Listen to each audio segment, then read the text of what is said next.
This is our mini world of Sye Raa. We had to put away a lot of stuff after our post-production has started. So this is what we could access for you guys. It's like a mini version of our workshop, micro mini version of our workshop, because we used to work in these massive spaces with hundreds and meters and tons of fabric. So these are a few of our iconic looks of our main lead character, Uyalvada Narsimha Reddy. Beginning of the film starts off with these really nice, pretty colors, and then slowly he transforms, the character transforms, so therefore the costume also transforms into these really intense rebel who fights for a cause. And then the whole thing transforms into this crazy, crazy war costume. This is the final war look, which is the most challenging and also the most exciting thing to work with. We felt like we went back to college days where we were working on our projects in college. So, because we worked with every texture, different fabrics, we restricted ourselves to using only hand-woven fabrics and natural fabrics. Completely no synthetics used at all to keep the look and feel of the film. And also our dyes and the colors we used are very, very, very earthy. If you can see, the colors are all really muted, really deep and dark towards the second half of the film, where the character, there's huge transformation in the character. So this is one of the looks of Narsimha Reddy. And on this side we have Tamanna's look. Her character also goes through a nice metamorphosis from a very flamboyant dancer to this very serious, intense fighter herself. So this is towards the end where she actually becomes a freedom fighter herself. And this is Nayanthara's character. She's this really pretty princess looking, demure, beautiful looking girl in the film. So her colors, her vibe, everything is very, very royal, very princess looking palette we went for. And this is one of my favorite costumes. It has multiple layers, multiple stuff going on, it's very, very, very busy. At the same time, it speaks a lot about the mood of the character at that point. Like he's gone through a lot in the entire course of the film, and this character, it comes towards the end where it'll decide his fate, and it'll decide the fate of our freedom of our entire country. We felt that this costume had to speak for itself before the actor starts portraying and starts acting. Everybody really appreciated it. We were very happy, so that's all I could say. We were very satisfied as a team. My entire team had put in a lot of effort into creating every bit. Now it looks like, it's busy, yeah, it's there, it looks intense, but then every bit of it was put together with a lot of effort. And we've aged everything. The leather, after we've aged the leather. Every thread that we've used spoke so much about the character. Apart from the fabrics and the colors and how we dyed everything, one of the most important processes of making the costumes for this film was aging.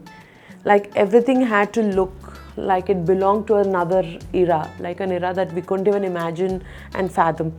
So everything needed to look very, very, very old, intense, and not even a little bit of commercial elements in it, and nothing that relates to now. Like it should not have anything that has any reference to our present costumes. So aging played a huge role in making the entire feel of all the costumes look, connect to that period. So for example, this fabric, this whole sari, it's a brand new sari.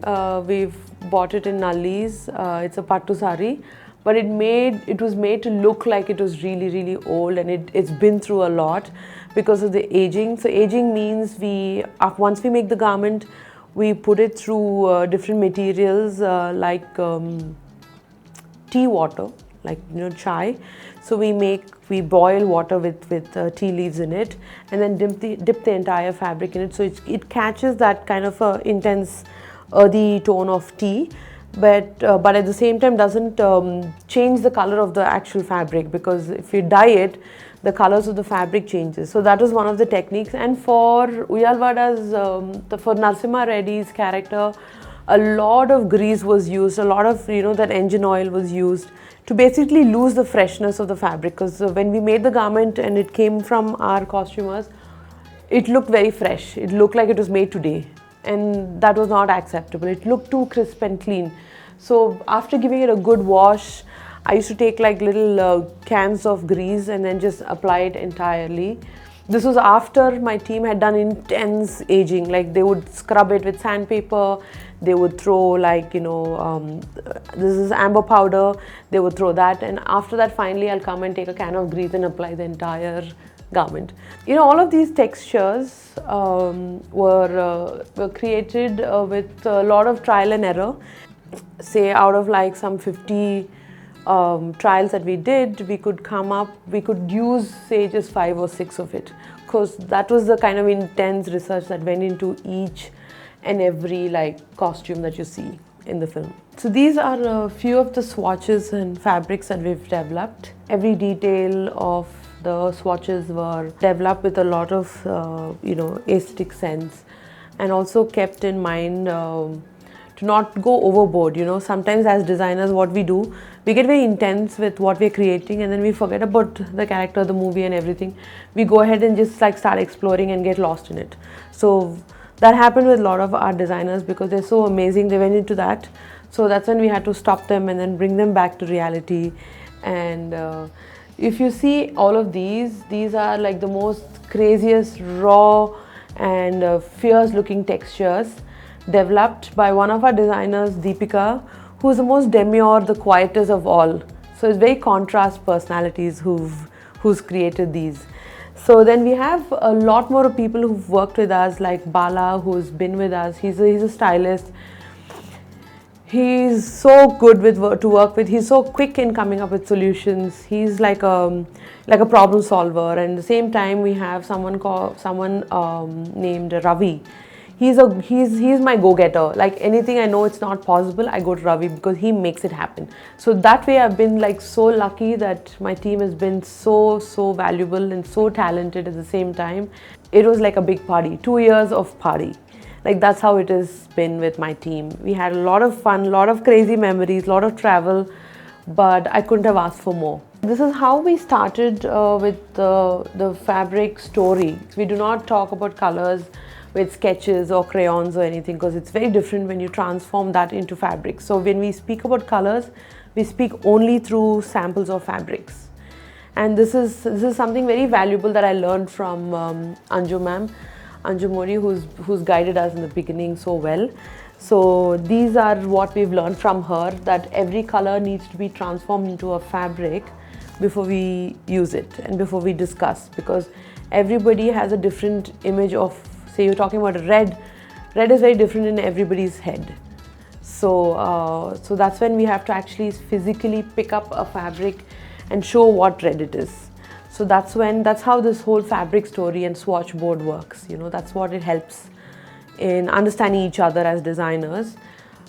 Even to show the director or show the DOP, it's hard for them to imagine what's in my head. If I'm talking about a brown, it's very hard to tell them what brown. Even if I describe it's cinnamon, it's bark, it's this, it's very hard. So what I do is, it's very simple. I just take these swatches to them or show them these books which have you know, fabric samples in these, and I'll say this is the color, this is how it's going to be, and the print is going to be like this.